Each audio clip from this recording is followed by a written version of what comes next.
안녕하세요. 매월 밴쿠버 부동산 브리핑을 전해드리는 마기용 리얼터입니다. 지난 3월은 예전의 3월 평균 기온에 비해 낮아서 많이 추웠다고 합니다.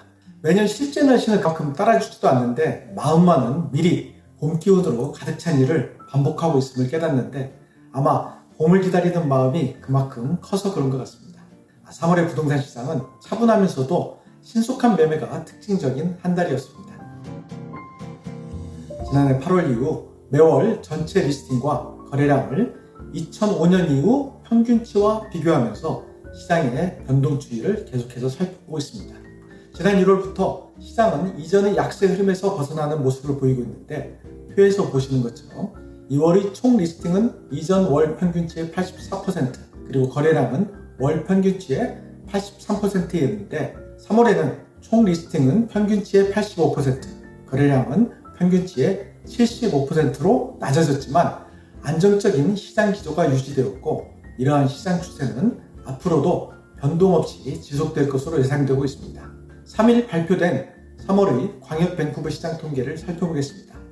먼저 메트로 밴쿠버 지역의 거래량은 2,415채로 지난해 3월 2,535채보다는 4.7% 감소하였고 지난 10년간 평균 거래량에 비해서는 31.2% 감소하였습니다. 신규 리스팅은 5,002채로 지난해 3월 4,317채보다는 15.9% 증가하였고 직전 2월 대비해서는 10% 증가하였습니다.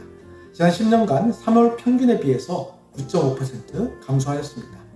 주택별 HPI 벤치마크 지수는 단독주택은 207,900불, 타운하우스는 111만 2,800불, 콘도는 77만 7,500불로 1년 전에 비해 7.4%, 5%, 5.7% 상승하였고 이전 2월에 비해서도 각각 1.8%, 1.7%, 0.9% 상승하였습니다. 거래일 수는 각각 35일, 20일, 26일로 계속하여 줄어들고 있으며 세일즈2 액티브 지수는 18.2%, 31.3%, 25.8%로 시장 전체는 23.8%로 셀러즈 마켓을 유지하고 있습니다. 프레이저밸리 지역의 전체 거래량은 1395채로 지난해 3월 1550채보다 10% 감소하였고 지난 10년간 평균 거래량에 비해서는 25% 감소하였습니다. 신규 리스팅은 2986채로 지난해 3월보다 16.7% 증가하였고 직전 2월 대비해서는 6.8% 증가하였습니다. 지난 10년간 3월 평균 대비해서는 12% 감소하였습니다.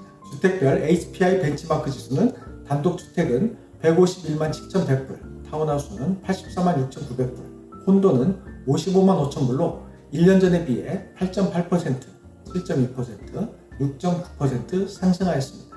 거래일수는 각각 27일, 20일, 26일로 계속하여 짧아지고 있습니다. 세일즈2 액티브 지수는 각각 21%, 44%, 28.6%이고 시장 전체로는 22.5%로 셀러즈 마켓을 보이고 있습니다. 전체적으로 3월 시장의 특징적인 현상은 이전 달 시장 추세에 비해 통계적으로는 약세를 보였음에도 불구하고 거래 기간이 짧아지고 있어서 실제 시장 참여자인 바이어, 셀러 모두가 적극적이고 신속한 의사결정을 하고 있음을 보여주고 있습니다. 이제 지난 한 달간 주요 경제 및 금융지표를 살펴보겠습니다. 미국 WTI 원유 가격은 지난 2월 말 80달러에서 3월 말 84달러까지 5% 상승한 후에 3일 현재 86달러까지 상승하면서 연초 대비 20%가 넘는 상승세를 보이고 있습니다. S&P 500 지수와 나스닥 지수는 사상 최고가를 이어가면서 지난 한 달 동안 2.1%, 1.8% 상승하였습니다. 미국 제10년 만기 시장금리는 3월 중 0.5% 상승에 그쳤으나 최근 기준금리 인하 시기가 늦어질 수 있을 것이라는 시장 전망과 함께 3일 현재 4.4%까지 상승하기로 하였습니다. 최근 발표되고 있는 미국 경제지표가 호조세를 보이면서 향후 기준금리 인하에 대한 전망이 흔들리고 있습니다.